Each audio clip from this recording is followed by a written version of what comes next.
Indian ജനാധിപത്യത്തിന്റെ ശ്രീകോവിലായ പാർലമെന്റിൽ വീണ്ടും രാഷ്ട്രീയ പോരാട്ടങ്ങൾ കനക്കുകയാണ്. ഇത്തവണ ചർച്ചാ വിഷയം പ്രതിപക്ഷ നേതാവ് രാഹുൽ ഗാന്ധിയുടെ ലോക്സഭാ അംഗത്വത്തിന് നേരെയുള്ള വെല്ലുവിളികളാണ്.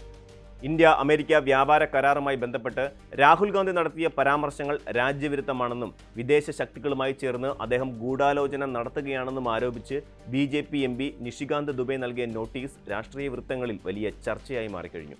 വെറുമൊരു പരാതിയല്ല, മറിച്ച് രാഹുൽ ഗാന്ധിയെ സഭയിൽ നിന്ന് പുറത്താക്കണമെന്നും തിരഞ്ഞെടുപ്പുകളിൽ നിന്നും മത്സരിക്കുന്നതിൽ നിന്ന് അദ്ദേഹത്തിന് ആജീവനാന്ത വിലക്ക് ഏർപ്പെടുത്തണമെന്നുമാണ് ദുബെയുടെ ആവശ്യം.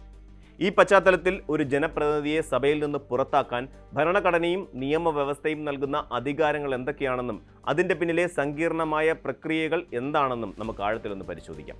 സഭയുടെ ഔദ്യോഗിക നടപടിക്രമങ്ങളിൽ സുപ്രധാനമായ ഒന്നാണ് സബ്സ്റ്റാൻറ്റീവ് മോഷൻ അഥവാ വസ്തുനിഷ്ഠമായ പ്രമേയം.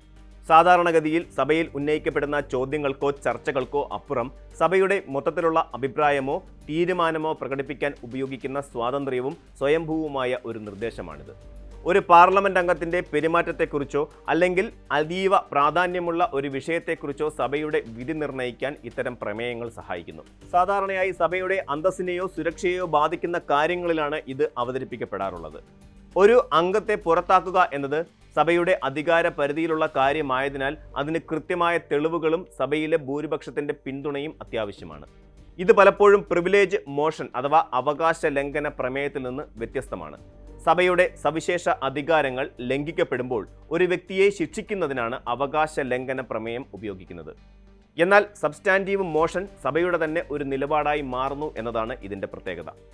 ഇന്ത്യൻ ഭരണഘടനയുടെ 102 അനുച്ഛേദമനുസരിച്ച് ഒരു MPക്ക് തൻ്റെ അംഗത്വം പല സാഹചര്യങ്ങളിലും നഷ്ടപ്പെടാം. ലാഭകരമായ പദവികൾ വഹിക്കുക, മാനസികാസ്വാസ്ഥ്യം ഉണ്ടെന്ന് കോടതി കണ്ടെത്തുക, പാപ്പരാവുക, അല്ലെങ്കിൽ ഇന്ത്യൻ പൗരത്വം ഇല്ലാതാവുക തുടങ്ങിയവയാണ് പ്രാഥമികമായ അയോഗ്യതകൾ. എന്നാൽ 10ാം ഷെഡ്യൂൾ പ്രകാരമുള്ള കൂറുമാറ്റ നിരോധന നിയമം ഇതിൽ മറ്റൊരു പ്രധാന ഘടകമാണ്. സ്വന്തം രാഷ്ട്രീയ പാർട്ടി വിടുകയോ പാർട്ടിയുടെ വിപ്പിന് വിരുദ്ധമായി വോട്ട് ചെയ്യുകയോ ചെയ്യുന്നത് വഴി അംഗത്വം നഷ്ടപ്പെടാം. ജനപ്രാതിനിധ്യ നിയമം 1951 അനുസരിച്ച് ക്രിമിനൽ കുറ്റത്തിന് 2 വർഷമോ അതിൽ കൂടുതലോ ശിക്ഷിക്കപ്പെടുന്ന ഒരംഗത്തിന് ഉടൻ തന്നെ അയോഗ്യത ലഭിക്കും. എന്നാൽ ഇതിൽ നിന്നെല്ലാം വ്യത്യസ്തമാണ് സഭയിൽ നിന്ന് പുറത്താക്കൽ എന്നത്. ഭരണഘടനയുടെ 105 അനുച്ഛേദം നൽകുന്ന അധികാരം ഉപയോഗിച്ച് സഭയ്ക്ക് സ്വന്തം അന്തസ്സ് കാത്തുസൂക്ഷിക്കാൻ ഏതൊരംഗത്തെയും പുറത്താക്കാനുള്ള അധികാരമുണ്ട്. ഇത് ഭരണഘടനയിൽ വ്യക്തമായി എഴുതി വച്ചിട്ടില്ലെങ്കിലും പാർലമെന്ററി പാരമ്പര്യങ്ങളുടെയും സുപ്രീം കോടതി വിധികളുടെയും അടിസ്ഥാനത്തിൽ അംഗീകരിക്കപ്പെട്ട ഒന്നാണ്. ഒരംഗത്തെ പുറത്താക്കുന്ന പ്രക്രിയ സങ്കീർണവും ഗൗരവമേറിയതുമായ ഘട്ടങ്ങളിലൂടെയാണ് കടന്നു പോകുന്നത്. ആദ്യമായി ഒരംഗം മറ്റൊരാൾക്കെതിരെ സ്പീക്കർക്ക് പരാതി നൽകുന്നു. സ്പീക്കർ ഈ പരാതി പ്രാഥമികമായി പരിശോധിക്കുകയും തുടർന്ന് അത് എത്തിക്സ് കമ്മിറ്റിക്കോ പ്രിവിലേജ് കമ്മിറ്റിക്കോ വിടുകയും ചെയ്യുന്നു. ഈ സമിതി വിശദമായ അന്വേഷണം നടത്തുകയും കുറ്റാരോപിതനായ അംഗത്തിന് തൻ്റെ ഭാഗം വിശദീകരിക്കാൻ അവസരം നൽകുകയും ചെയ്യും. തെളിവുകളും സാക്ഷിമൊഴികളും പരിശോധിച്ച ശേഷം സമിതി അംഗത്തെ പുറത്താക്കാൻ ശുപാർശ ചെയ്താൽ ആ റിപ്പോർട്ട് സഭയുടെ മുൻപിൽ വയ്ക്കും. സഭ ഈ റിപ്പോർട്ടിന്മേൽ ചർച്ച നടത്തുകയും വോട്ടെടുപ്പിലൂടെ ഭൂരിപക്ഷം അംഗങ്ങൾ അത് അംഗീകരിക്കുകയും ചെയ്താൽ ആ വ്യക്തിക്ക് MP സ്ഥാനം നഷ്ടമാകും. എന്നാൽ പുറത്താക്കപ്പെട്ട ഒരു അംഗത്തിന് വീണ്ടും തെരഞ്ഞെടുപ്പിൽ മത്സരിക്കാൻ നിയമപരമായി തടസ്സമില്ല എന്നതാണ് വാസ്തവം. ക്രിമിനൽ കുറ്റത്തിന്റെ അടിസ്ഥാനത്തിലല്ല പുറത്താക്കൽ എങ്കിൽ ജനവിധി നേടാൻ അവർക്ക് വീണ്ടും സാധിക്കും. ചരിത്രത്തിലേക്ക് തിരിഞ്ഞു നോക്കിയാൽ ഇത്തരം പുറത്താക്കലുകൾ അപൂർവമാണെങ്കിലും മുൻപ് നടന്നിട്ടുണ്ട് എന്നത് ശ്രദ്ധേയമാണ്. 2005 പ്രശസ്തമായ ക്യാഷ് ഫോർ ക്വയറിംഗ് അഴിമതി ഇതിനൊരു ഉദാഹരണമാണ്. സഭയിൽ ചോദ്യങ്ങൾ ചോദിക്കാൻ പണം വാങ്ങിയെന്ന ആരോപണത്തെ തുടർന്ന് 10ഓളം MPമാരെയാണ് അന്ന് പുറത്താക്കിയത്. ഈ തീരുമാനം സുപ്രീം കോടതിയിൽ ചോദ്യം ചെയ്യപ്പെട്ടെങ്കിലും സഭയ്ക്ക് തങ്ങളുടെ അന്തസ്സ് നശിപ്പിക്കുന്ന അംഗങ്ങളെ പുറത്താക്കാൻ അധികാരമുണ്ടെന്ന് കോടതി ശരിവെക്കുകയായിരുന്നു. വളരെ അടുത്ത കാലത്ത് തൃണമൂൽ കോൺഗ്രസ് MP മഹുവ മൊയ്ത്ര സമാനമായ സാഹചര്യത്തിൽ പുറത്താക്കപ്പെട്ടതും വലിയ വാർത്തയായിരുന്നു.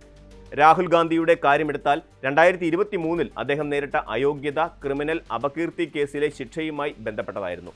അന്ന് കോടതി വിധി വന്നയുടനെ നിയമപ്രകാരം അയോഗ്യത പ്രാബല്യത്തിൽ വന്നു. എന്നാൽ പിന്നീട് സുപ്രീം കോടതി ശിക്ഷ സ്റ്റേ ചെയ്തതോടെ അദ്ദേഹത്തിന് അംഗത്വം തിരികെ ലഭിച്ചു. എന്നാൽ ഇപ്പോഴത്തെ സാഹചര്യം വളരെ വ്യത്യസ്തമാണ്. ഇത് കോടതി വിധിയുടെ അടിസ്ഥാനത്തിലല്ല, മറിച്ച് സഭയ്ക്കുള്ളിലെ രാഷ്ട്രീയവും നൈതികവുമായ നടപടിക്രമങ്ങളിലൂടെയാണ് നീങ്ങുന്നത്. രാഹുൽ ഗാന്ധിക്കെതിരെയുള്ള നീക്കം രാഷ്ട്രീയ പ്രേരിതമാണെന്ന ആരോപണം പ്രതിപക്ഷം ഉയർത്തുന്നുണ്ട്. ജനാധിപത്യപരമായ വിമർശനങ്ങളെ അടിച്ചമർത്താനാണ് ഇത്തരം നോട്ടീസുകൾ ഉപയോഗിക്കുന്നതെന്ന് അവർ വാദിക്കുന്നു. എന്നാൽ രാജ്യത്തിന്റെ താൽപ്പര്യങ്ങളെ ഹനിക്കുന്ന തരത്തിലുള്ള പ്രസ്താവനകൾ സഭയ്ക്കുള്ളിലോ പുറത്തോ നടത്തുന്നത് ജനപ്രതിനിധിക്ക് ചേർന്നതല്ലെന്നാണ് BJP പക്ഷം. ഈ രണ്ട് വാദങ്ങൾക്കിടയിൽ നിൽക്കുന്നത് പാർലമെന്ററി മര്യാദകളുടെയും ഭരണഘടനാ തത്വങ്ങളുടെയും വ്യാഖ്യാനങ്ങളാണ്.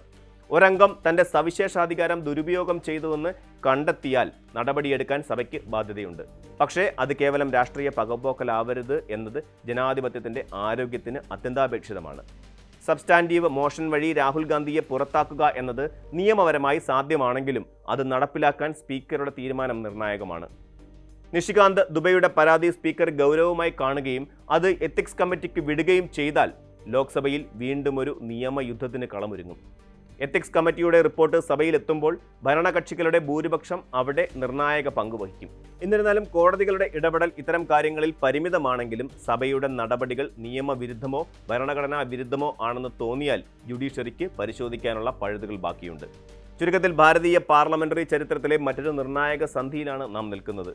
രാഹുൽ ഗാന്ധിക്കെതിരെയുള്ള ഈ നീക്കം കേവലം ഒരു എംപിയുടെ സ്ഥാനത്തെ മാത്രമല്ല ബാധിക്കുന്നത്, മറിച്ച് പാർലമെന്റിലെ അഭിപ്രായ സ്വാതന്ത്ര്യവും ജനപ്രതിനിധികളുടെ ഉത്തരവാദിത്വവും തമ്മിലുള്ള നേർത്ത അതിർവരമ്പുകളെക്കുറിച്ചുള്ള വലിയ ചർച്ചകൾക്കാണ് വഴി തുറക്കുന്നത്.